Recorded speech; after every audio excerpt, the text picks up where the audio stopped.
पिछले एपिसोड में जिंग होंगचू ने किसी को युवाओं के साथ में फाइट करने के लिए बुला लिया था ताकि इस तरह से वो युवाओं की असली ताकत को बाहर निकाल सके। इसके बाद अगला सीन में हम देखते हैं कि अभी भी युवा और एक लड़के के बीच में फाइट चल रहा था, जहाँ पर हम देखते हैं कि युवा अपने पावर का यूज करके लड़के के ऊपर अटैक कर देता है, लेकिन वो लड़का इस अटैक को रोकने के लिए कुछ भी नहीं कर पाया होता और इसीलिए हम देखते हैं कि युवा इस मैच में भी बहुत ही आसानी से जीत गया था। और इसीलिए हम देखते हैं कि मास्टर जैवे ने भी युवा को विनर अनाउंस कर दिया था और फिर हमें पता चलता है कि अब तक युवा ने लगातार 32 मैच को जीत लिया है। तब इसका वजह से हम देखता है कि काइतो काफी खुश हो गया था, लेकिन वही सनमून एकेडमी के सभी स्टूडेंट इस बात से काफी उदास हो गए थे क्योंकि युवा ने लगातार यहाँ पर 32 मैच को जीत लिया है, जबकि अभी तक भी कोई उसका कुछ नहीं कर पाया। लेकिन तभी हम देखते हैं कि जुई चेन नाम का वो लड़का भी अभी यहाँ पर आ गया था, जिसे देखते ही सनमून एकेडमी के सभी स्टूडेंट काफी खुश हो गए थे और वे सभी कहने लगता है कि यह तो जुई चेन है। तभी हम देखता है कि जिंग होंगचू भी इस बात से मुस्कुराने लगता है क्योंकि उसी ने जुई चेन को यहाँ पर फाइट करने के लिए बुलाया था और उसे उम्मीद होती है कि शायद इस बार जुई चेन युवा को हरा दे। वही अब हम देखता है कि इस बात से सनमून एकेडमी के सभी स्टूडेंट काफी खुश हो गए थे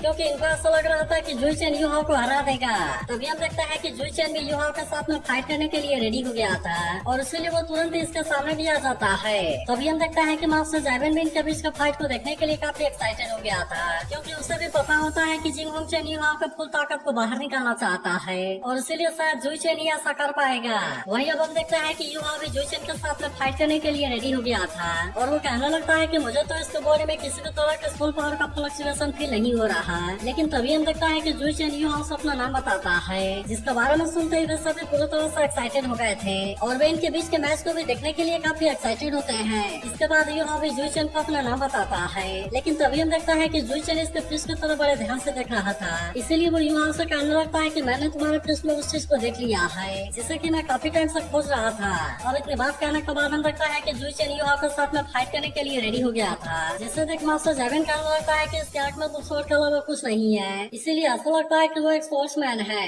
लेकिन तभी हम देखते हैं कि जुई चेन अपने पावर का यूज करने के लिए रेडी हो गया था, जिसके बाद हमें पता चलता है कि ये स्वord असल में उसकी मार्शल सोल है। लेकिन जब इसका जन्म हुआ था तो वो केवल एक ऑर्डिनरी इंसान था, इसीलिए उसने खुद को पावरफुल बनाने के लिए काफी मेहनत किया और यही वजह है कि वो इतना पावरफुल है कि वो लेवल 7 वाले सोल मेंटर को भी बहुत ही आसानी से हरा सकता है। वहीं अब हम देखता है कि इस बात से सभी पूरी तरह से हैरान हो गए थे और वो सोचने लगता है कि युवा इसे किस तरह से रिस्पॉन्ड करेगा। तभी हम देखता है कि मास्टर जैवन इन दोनों के बीच के मैच को स्टार्ट कर देते हैं, जिसके बाद हम देखता है कि जुई चेन और युवा भी इसके लिए पूरी तरह से रेडी हो गए थे और वे इसके लिए अपने अपने पावर को एक्टिवेट करने लगते हैं। इसके बाद हम देखता है कि सभी इनके मैच को देखने के लिए काफी एक्साइटेड हो गए थे क्योंकि वो समझ गए थे कि इनके बीच में बहुत ही शानदार मैच होगा। लेकिन तभी हम देखता है कि इनके बीच में हो रही फाइट एरिना के अंदर नहीं दिख रही थी, इसीलिए यहाँ के सभी लोग इस बात से काफी परेशान होने लगते हैं और वे कहने लगता है कि ये दोनों आपस में फाइट क्यों नहीं कर रहे। जबकि हम देखते हैं कि युवा ने जुई चेन के ऊपर अटैक करना स्टार्ट कर दिया था, इसीलिए जुई चेन भी अब इसका सामना करने के लिए पूरी तरह से रेडी हो गया था और हम देखता है कि वो युवा के अटैक से अपने आप को बहुत ही आसानी से बचा रहा था। लेकिन तभी हम देखता है कि युवा जुई चेन के ऊपर फिर से अटैक करने के लिए आ जाता है, जिससे देख अब जुई चेन भी अपने पावर का यूज करके इसका अटैक को रोकने के लिए रेडी हो गया था। इसीलिए इन दोनों के पावर के बीच में बहुत ही शानदार टक्कर होने लगती है, जिससे देखते ही यहाँ के सभी लोग इस बात से पूरी तरह हैरान हो गए थे और वे कहने लगते हैं कि यहाँ पर क्या हो गया। तभी जिंग होंगचू कहने लगता है कि असल में इंटेंशन के बीच की फाइट है जो कि फिर सोल और 700 सोल के बीच में हो रही है। लेकिन हम देखता है कि इनमें से कोई भी किसी का सामना हार मानने के लिए रेडी नहीं होता, इसीलिए जुई चेन अपने और ज्यादा पावर का यूज करके युवा को ऊपर अटैक करने लगता है, जिसके बाद हम देखता है कि युवा को भी इसके बारे में कोई ज्यादा चिंता नहीं होती और वो भी जुई चेन के अटैक का सामना करने के लिए पूरी तरह से रेडी हो गया था। तभी हम देखते हैं कि जुई चेन अपने पावर का यूज करके युवा को ऊपर अटैक करने की कोशिश करता है, इसीलिए युवा भी अपने आइस पावर का यूज करने के लिए रेडी हो गया था और हम देखता है कि वो जुई चेन के अटैक को बहुत ही आसानी से रोक देता है। लेकिन तभी युवा कहने लगता है कि जुई चेन का स्वॉर्ड इंटेंट मेरे ऊपर भारी पड़ रहा है। इसके अलावा वो ऐसा लेवल में पहुंच गया जहाँ पर सोल स्वॉर्ड में एंटर कर जाती है और फिर उसके बाद से सोल और स्वॉर्ड एक बन जाते हैं और इसीलिए युवा को समझ में आ गया था कि यही उसका स्वॉर्ड इंटेंट है। लेकिन हम देखता है कि अब वो अपने बारे में सोचकर परेशान होने लगा था और फिर कहने लगता है कि मेरे बारे में क्या। इसके बाद हम देखता है कि वो भी अपने पावर को एक्टिवेट करने लगता है, लेकिन वो कहने लगता है कि यह पावर टियानमेन की नहीं है और न ही इलेक्ट्रोलक्स की। फिर वो कहने लगता है कि मुझे भी अपने मीनिंग की जरूरत है और अब ऐसे बात करते हुए हम देखता है कि वो भी अपने पावर को एक्टिवेट कर लेता है। लेकिन अब इससे देखता है यहाँ के सभी लोग पूरी तरह से हैरान हो गए थे क्योंकि इसके अंदर से बहुत ही खतरनाक और बाहर आ रही थी, इसीलिए मास्टर जैवन भी इस बात से हैरान होने लगा था। जबकि भाई जिंग होंगचू इसके बारे में कुछ भी नहीं बोल पाता, लेकिन इसके बाद में हम देखता है कि जुई चेन को इसके बारे में कोई चिंता नहीं होती और वो भी युवाओं का सामना करने के लिए पूरी तरह से रेडी हो गया था। तभी हम देखता है कि वो अपने पावर का यूज करके युवाओं को ऊपर अटैक करने की कोशिश करता है, लेकिन इसे देख युवा भी अपने पावर का यूज करके अटैक करने लगता है, जिसके बाद हम देखता है कि जुइचेन इसे रोकने के लिए कुछ भी नहीं कर पाता और इसीलिए युवा अपने इस पावर का यूज करके जुइचेन के ऊपर भारी पड़ने लगता है। लेकिन इसके बाद भी हम देखता है कि जुइचेन इतने आसानी से युवा को सामने हार मारने के लिए रेडी नहीं होता, इसीलिए वो भी अपने आप को इसके अटैक से बचा लेता है और तभी अचानक से हम देखता है कि वो भी अपना स्वord का यूज करके युवाओं के ऊपर अटैक कर देता है। जिसके बाद हम देखता है कि वैसे तो युवा इसका अटैक को रोकने के लिए कुछ भी नहीं कर पाया होता,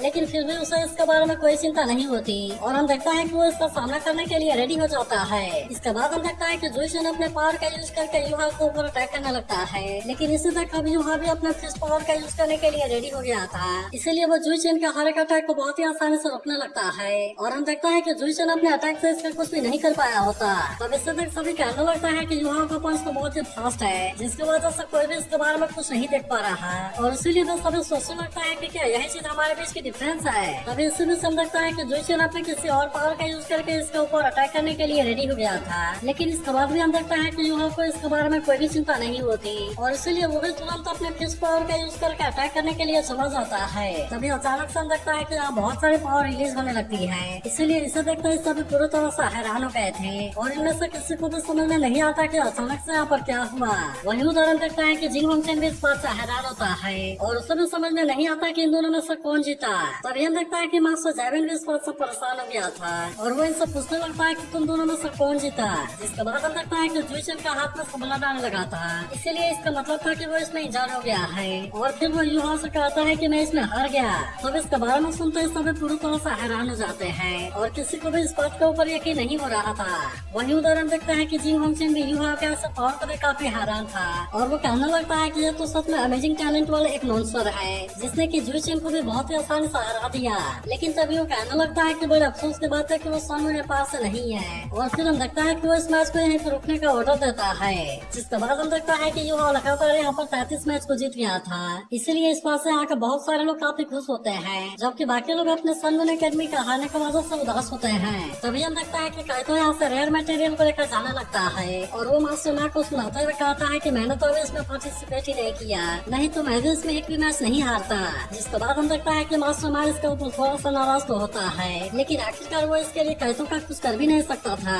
इसके बाद अगला सीन में देखता है कि काइतो और युहा एक साथ में जा रहे होते हैं, जहाँ पर काइतो युहा से कहता है कि तुमने तो यहाँ पर अपना बहुत ही शानदार पावर का यूज किया और इसलिए ऐसा लगता है कि स्नेक और टैंक दोनों ही बहुत ही फेमस हो जाएंगे। लेकिन तभी युहा को पता चलता है कि इनके सामने कोई है और इसलिए वो इससे पूछता है कि तुम कौन हो। जिसके बाद हम देखता है कि ये तो असल में नाना होती है और इसीलिए युहा उससे पूछता है कि तुम मुझसे क्या चाहती हो। तब इसका नाना कहती है कि मैच में तुमने मेरे सोल को कैद कर लिया और इसीलिए मैं चाहती हूँ कि तुम अब इससे मुझे वापस कर दो। लेकिन हम देखता है कि युहा इसके सोल को इतना आसानी से नहीं देता और कहता है कि सबसे पहले तुमने इसका यूज करके मेरे ऊपर अटैक करने की कोशिश की थी। जिसके बाद हम देखता है कि नाना परेशान होते हुए अपनी गलती मानने के लिए रेडी हो गई थी और वो कहने लगते हैं कि क्या तुम मेरे सोल को मुझे वापस कर सकते हो, क्योंकि मैं किसी दूसरे के द्वारा कंट्रोल नहीं होना चाहती। तब इसके बारे में सुनकर युवा उसे कहता है कि तुम्हें इसके बारे में इतना परेशान होने की जरूरत नहीं है, क्योंकि मेरा मास्टर सोल तो स्पिरिचुअल नेचर का है, जबकि तुम्हारे सोल इसके स्पिरिचुअल कैरेक्टर के साथ में भी मिक्स है और इसलिए चलो मैं तुम्हें इसे वापस कर देता हूँ। इसके बाद अगला सीन में देखता है कि युवा नाना को भी अपने साथ लेकर आ गया था, जहाँ पर वो कहने लगता है कि मैं तुम्हारे सोल को वापस करने वाला हूँ और इसलिए तुम अपने आप को पूरी तरह से रिलैक्स कर लो। जिसके बाद हम देखता है कि नाना भी इसके लिए रेडी हो गई थी, इसीलिए युवा भी इसके सोल को रिलीज करने के लिए रेडी हो जाता है और फिर वो तुरंत ही इसके सोल को भी वापस करने लगता है। लेकिन तभी हम देखता है कि युवा जैसे ही अपनी आंखें बंद करता है तभी अचानक से इसमें से बहुत सारे दर्दनाक सीन इसके सामने आने लगते हैं। इसीलिए हम देखता है कि युवा भी इसके बारे में जानकर काफी परेशान हो गया था और वही हम देखता है कि नाना भी इसके बारे में याद करके काफी उदास हो गई थी। इसके बाद हम देखता है कि वो इसके सोल को वापस करने के लिए थैंक यू कहती है, लेकिन तभी युवा उसे कहने लगता है कि तुम्हारे सोल में तो बहुत सारे दर्द छुपे हैं, इसलिए क्या मैं जान सकता हूँ कि क्या ये तुम्हारे एक्सपीरियंस है। तभी नाना बताती है कि मेरी गॉड सोल मेरी मदर से मिली है, जिनको होली सोल कल्ट के लोगों ने जबरदस्ती कंट्रोल कर लिया था और इस तरह से उन्होंने मेरे फादर को मार दिया। इसीलिए जब मेरे मदर को होश आया तो उन्होंने फादर के सामने सुसाइड कर लिया। तब इसके बारे में सुनते ही काइतो पूछता है कि होली सोल कल्ट क्या है। जिसके बाद नाना बताती है कि एक बहुत ही मिस्टीरियस और खतरनाक ऑर्गेनाइजेशन है, जिनमें से मिंगो ब्रांच सबसे फेमस है और इनके कोर मेंबर को एल्डर बोला जाता है और फिर वो आगे कहती है कि वे लोगों के सोल को बाइंड करके उनको कंट्रोल कर सकते हैं। तब इसके बारे में जानकर युवा भी इस बात से पूरी तरह हैरान हो गया था। तभी नाना कहने लगते हैं कि होली सोल कल्ट वाले लोगों के सोल को बाहर निकाल कर उनको कैद कर लेते हैं और ऐसा ही करके उन्होंने मुझे मैनिपुलेट किया है और वही लोग मुझे किसी कॉलेज में स्टडी करने के लिए भेजने वाले हैं जैसे ही मैं अपने ग्रेजुएशन को कंप्लीट कर लूंगी।